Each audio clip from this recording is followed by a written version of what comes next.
Larry Joe Lambert from Pelzer has a musical gift, but what makes his gift so special is that he didn't let an unexpected diagnosis sideline him from sharing that gift.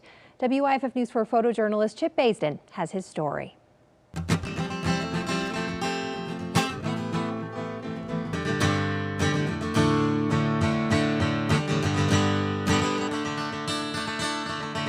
feel like that this talent and this gift I've had doesn't come from me.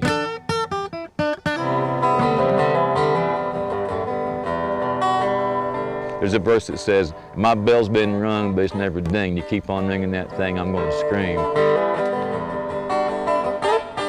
I always wanted to play on stage, and I always wanted that dream of a life of traveling and playing guitar.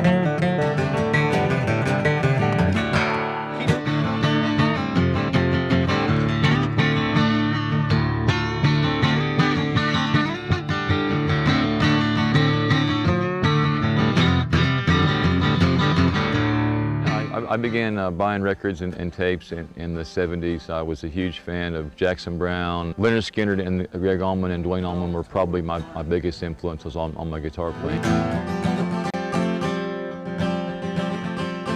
When I walk out on stage, the electricity and the energy, hear the applause, hear the hoops, hear the hollers, it energizes me on the inside in a way that I just can't even put into words.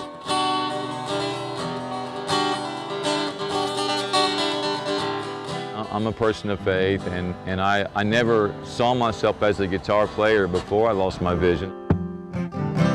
So it's 6 a.m. and my heart is on fire. It's getting down to the wire.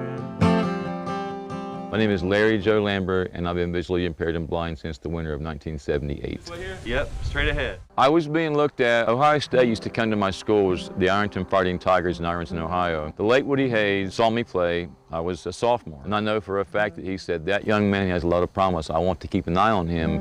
We'll be watching him." He was very gifted, very talented, power hitter, football, baseball, wrestling.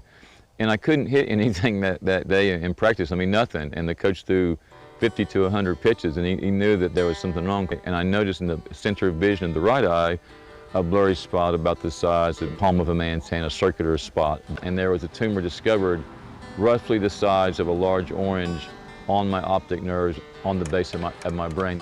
At the flip of the switch, within about a year, it was all gone, and I went from being probably one of the most popular athletes and guys in the school to just being a guy that went blind that was a former sports standout. Well, it's 5 a.m. and my face is on fire. Salt water burns my skin. After I went blind, I developed within 1 to 2 years the ability to play jazz, blues, bluegrass, folk, rock, country. I mean, I could play anything, and it just sort of happened. No, I did not sell my soul to the devil to be a lead guitar player. I'm a person of faith, and I never saw myself as a guitar player before I lost my vision. I decided after I went blind to be independent, and that's how I decided to live my life. You've got the most beautiful blue-green eyes I've ever seen. Just like waters off of CST. You have to master your disability, or it will master you. Siesta, Kiki, say yes. I feed on positivity. I feed on my guitar, and I feed on love. I want to, corny as it sounds, I want to love people and be kind to people, and you cast that out on the waters, and it'll come back to you, hopefully, Siesta Key, Siesta Key, Siesta Key, girl. That was photojournalist Chip Baisden bringing us that story from Pelzer.